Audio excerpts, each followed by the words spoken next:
But joining me now to discuss the latest Tripadvisor Barometer is Doros Theodorou. He's the Commercial Director for Europe and the Middle East at Tripadvisor. Doro, thank you so much for joining us today. Perhaps if you could give some insight as to what Tripadvisor is for some of the viewers who may not be familiar with it.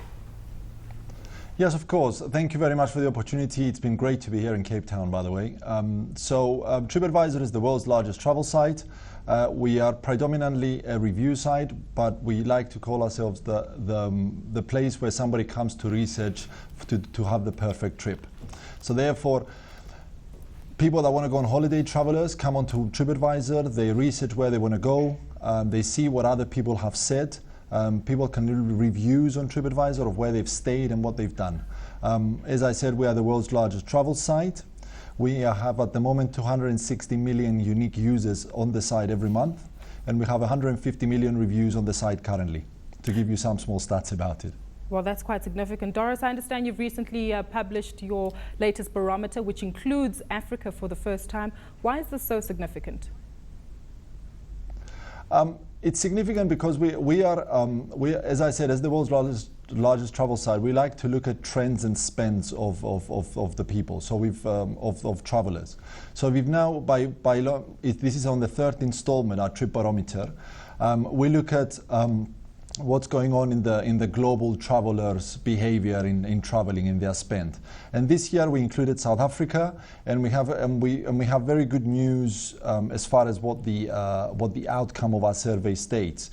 We see South African travelers, over half of them looking to travel internationally, an increase from last year.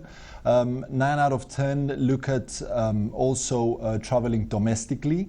But more importantly, I think they're willing to spend more money when traveling internationally.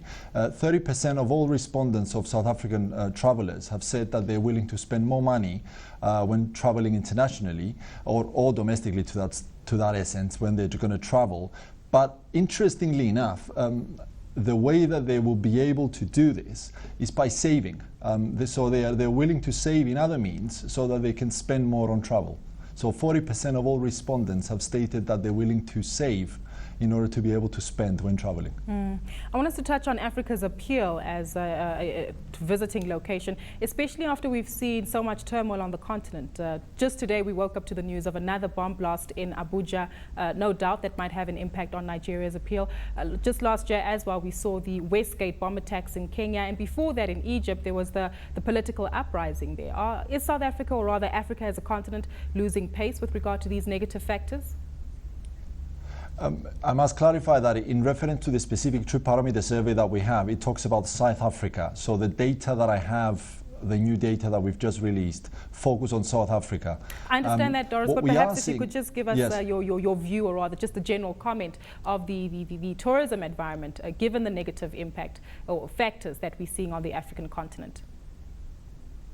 I mean, we hear from hotels because I specifically look after, as you said, the Europe, Middle East and African region and looking after the relationship that we have with the hotels. The hotels are optimistic in all regions, skeptical, worried also, but also optimistic. So that's as far as realistically as feedback I can give of my personal know about with these markets. But what I would like to say about South Africa specifically, we are seeing that from a global traveler's perspective, South Africa is a dream destination, and we have this primarily from the German markets, from the Germanic-speaking markets of Germany, Austria, Switzerland, but also France, the European. They're coming into South Africa and spending more money here and having their holidays.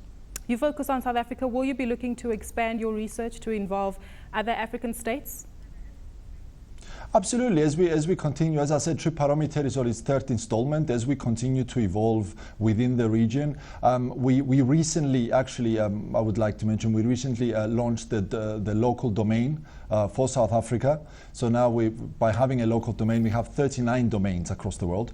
By launching a local domain, that enables the international traveler, or the local traveler for that extent, that is going into South Africa to look at what there is on Tripadvisor. They can see more localized content.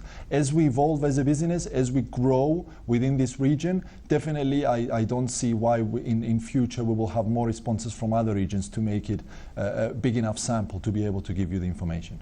I take it the currency weakness that we've seen recently with the rand has also made South Africa an attractive environment. Absolutely. Currency fluctuations across the world obviously play an important part. And it's no difference to here. I think it's interesting also to look at it from a South African hotelier's perspective. I think what I just mentioned about the increasing demand that they're seeing for South Africa as a destination, they're now they stated that 3/4 of them, 75%, have said that they're looking at increasing their rates, their prices this year. They feel confident in being able to do so.